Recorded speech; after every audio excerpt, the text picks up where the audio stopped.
उन्हाळ्याचे season सुरू होतात, मार्केटमध्ये अगदी भरपूर अशा आपल्याला ताज्या कैऱ्या मिळत असतात आणि प्रत्येक वर्षाला आपण त्या कैरींपासून अगदी एक वेगळ्या प्रकारच्या चटण्या बनवत असतो. तर आज तसंच आपण एक वेगळ्या पद्धतीने पण महिनाभर टिकणारी अगदी चविष्ट अशी एक कैरीची चटणीची रेसिपी बघणार आहोत. तर त्यासाठी काय करायचं आहे, आता आपल्याला कितपत चटणी बनवायची आहे त्यानुसार आपण एखाद्या भांड्यामध्ये गार पाण्यामध्ये कैरी पुढेपर्यंत पाणी घालून आपल्या तिला भिजून ठेवायचं. त्याचे आपल्याला दोन फायदे आहे. एक म्हणजे जो काही चीक असेल पूर्णपणे त्याची घाण असेल ती पूर्ण निघून जाईल. आणि असं म्हटलं जातं तर कैरी ही गार पाण्यात ठेवल्यानंतर तिच्यातलं टेम्परेचर हे कमी होतं.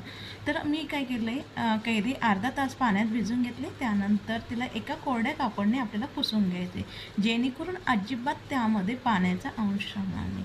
तो कोरडी पुसून झाल्यानंतर त्यावरचं साल आपल्याला आता ह्या पद्धतीने काढून घेते. सालाचा तर देखील आपण कैरीचा वापर केला तरी काही हरकत नाही, फक्त कलरमध्ये फरक हा पडू शकतो. तर इथे मी साल हे काढून घेतलं आहे. त्यानंतर आता तुम्ही अशा पद्धतीने जेवढं शक्य तेवढे अगदी बारीक अशी आपल्याला कैरी ही कट करून घ्यायची. कैरीला तुम्ही ह्या पद्धतीने कट करून वापरून घेऊ शकता किंवा अगदी बारीक याची आपण पीसेस तयार केले तशी देखील आपण चटणी बनवली तरी काही हरकत नाही. नाहीतर किसणीने किसून याचा किस वापरला तरी काही हरकत नाही. तर मी आता ही कैरी ह्या पद्धतीने जेवढं शक्य तेवढे आपल्याला आता बारीक चिरून मिक्सरला आपल्याला हिला फिरून घ्यायचं आहे.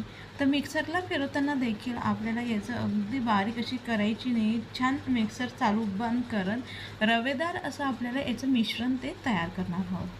तर इथे मी आता ही संपूर्ण एक कैरी जी घेतली ती चवीला अगदी आंबट आहे, म्हणून इथे कमी प्रमाणात मी इथे कैरीचा वापर करते. जर तुम्ही तोतापुरी कैरी वापरत असाल तर ती चवीला अगदी कमी आंबट असते, तिचं प्रमाण जास्ती झालं तरी काही हरकत नाही. किंवा 2 गावरानी कैरी घ्या आणि त्यामध्ये एक तोतापुरी कैरी टाका, यामुळे चवीचा बॅलन्स देखील आपल्याला व्यवस्थित करता येईल. तर इथे आपली कैरी कट करून झाल्यानंतर लगेच मिक्सरच्या भांड्यामध्ये काढून अजिबात पाणी वगैरे न वापरता मिक्सर चालू बंद करत ह्या पद्धतीने छान रवेदार असं आपल्याला याचं मिश्रण तयार करून घ्यायचं आहे. चला आपण आता याच्यापासून अगदी परफेक्ट महिनाभर टिकणारी चविष्ट कैरीची चटणी कशी बनवायचं ते आता आपण बघून घेऊया. तर त्यासाठी इथे मी कढई गरम करून घेतली. कढई आपल्याला गरम करून झाल्यानंतर यामध्ये 2 ते 3 चमचे तेल आपल्याला गरम करून घ्यायचं आहे. इथे आपण महिनाभर टिकण्यासाठी ही चटणी बनवतो आहे, म्हणून इथे थोडंसं तेलाचं प्रमाण आपण जास्ती वापरणार आहोत, जेणेकरून आपल्या तेलामुळे आपली चटणी खराब होणार नाही, बुरशी येणार नाही. तेल हे प्रिझर्वेटिव्हचं काम करेल. तर तेल अगदी कडकडीत तापलं आहे. तेल तापल्यानंतर त्यामध्ये अगदी थोडीशी मोहरी, अगदी थोडंसं त्यामध्ये आपण हिंग आणि मेथीचे दाणे छान परतून घेणार आहोत. तर हे संपूर्ण छान परतल्यानंतर म्हणजे फोडणी अगदी छान लागली तर चविष्ट अशी आपली चटणी देखील तयार होते.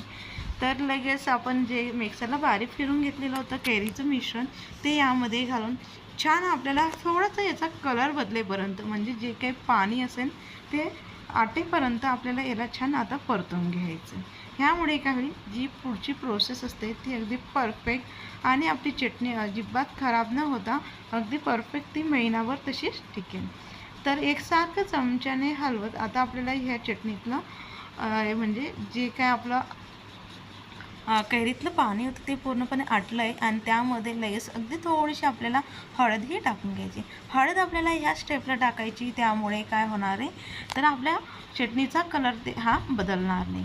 तर अगदी थोडंसं आपण चवीनुसार मीठ यामध्ये घालणार आहोत, यामुळे आपल्या चटणीची अगदी दुपटीने चवही वाढेल. आता यामध्ये बारीक किसलेला गुळाच्या जागेवरती आपण याचा साखरेचा देखील वापर केला ना तरी काही हरकत नाही. तर गूळ हा व्यवस्थित मिक्स करून घेऊया. गूळ हा व्यवस्थित मिक्स करून झाल्यानंतर जसं आपला गूळ हा विरघळेल तशी आपली जी काही चटणी असते ती अगदी पातळ होईल, म्हणजे ओलसर ती तयार होईल.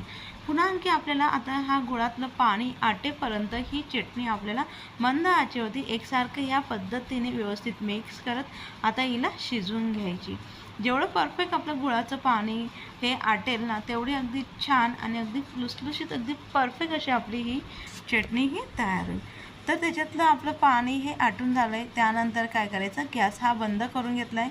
गॅस बंद करून झाल्यानंतर हलकंसं चटणी गार होऊ द्या आणि त्यामध्ये लाल तिखट घालून त्याला व्यवस्थित मिक्स करून घेऊया. तर तुम्ही बघा, अगदी छान अशी आपली झणझणीत आंबट गोड तिखट चवीची अशी आपली महिनाभर टिकणारी अगदी चविष्ट आपली कैरीची चटणी ही तयार झाली. रेसिपी आवडली असेल तर नक्की व्हिडिओला लाईक करा, जास्तीत जास्त मित्रांना शेअर करा, कमेंट्स करा, चॅनलला सबस्क्राईब करा, जेणेकरून नवनवीन व्हिडिओ अपलोड केले तर सगळ्यात आधी त्याचं नोटिफिकेशन हे तुम्हाला मिळेल.